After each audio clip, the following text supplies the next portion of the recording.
Arizmendi ikastola Mondragon taldeko hezkuntza kooperatiba bat da. Fagor etxetresna elektrikoak gure taldeko kooperatiba oso egoera larrian dugu. Bai enpresa bera, bai bertako langile eta baita eurentzat lanean ari den edonor ere.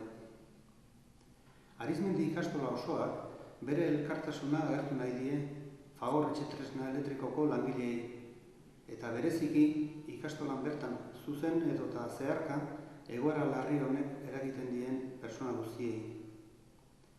Elkartasunarekin batera, Arizmendi ikastolak ekingo dio egoera larri horrek eskatzen dion erantzun eraginkorrak bilatzeari, bai epe laburrera eta baita epe ertainera ere. Eutsi goie eta erakutsi dezagun euskaldun eta kooperatibista izaten badakigula.